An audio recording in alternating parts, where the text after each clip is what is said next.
चे कृषी मंत्री माणिकराव कोकाटे यांनी अधिवेशनच्या काळामध्ये शेतकऱ्यांचे मुद्दे सोडून तिथे रमी खेळण्यात व्यस्त होते आणि तेच कृषी मंत्री जेव्हा शेतकऱ्यांच्या बाबतीत बोलायचं असलं ते एका वाचाळ वीरासारखं एखाद्या लोफर पोरासारखं ते म्हणतात की शेतकरी कर्ज याच्यासाठी घेतात, लग्न करासाठी घेतात, विदेशात घुमासाठी घेतात, गाड्या घेण्यासाठी घेतात, एन्जॉय करायसाठी, दारू पिण्यासाठी, मटण खाण्यासाठी असा तो वाचाळवीर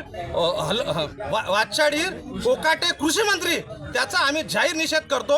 या देशाच्या या महाराष्ट्रात कृषी धोरणामुळे हजारो शेतकरी दररोज आत्महत्या करत आहे। त्याच्याकडे या कृषी मंत्र्याचं या सरकारचं अजिबात लक्ष नाही आहे। या महाराष्ट्राचे जे सर्व मंत्री आहे कोणत्या मंत्र्याच्या आईच्या नावानं इथं बार अड्डे आहेत, तिथं बार बालिका नाचत आहे। कोणता मंत्री विधान भवनात मारामारी करत आहे, कोणी विधान भवनामध्ये गुंडे घेऊन तिथं कुस्त्या खेळत आहे। ही महाराष्ट्राच्या अधिवेशनमध्ये ज्याच्यावर सर्व शेतकऱ्यांचं, दिव्यांगाचं, कष्टकऱ्यांचं, युवकांचं लक्ष राहते का आम्हाला या अधिवेशनमध्ये काहीतरी मिळालं पाहिजे, कोणता तरी पॅकेज मिळालं पाहिजे, नोकऱ्या मिळाल्या पाहिजे, कर्जमाफी झाली पाहिजे। या सर्व गंभीर विषय या सर्व युवक असो, सर्व शेतकरी असो या रोजगारासाठी त्यासाठी आपलं पूर्ण लक्ष त्यावर ठेवून असतात। आणि हे मस्तावलेले सरकारमधले मंत्री हे तिथं जुआ खेळतात,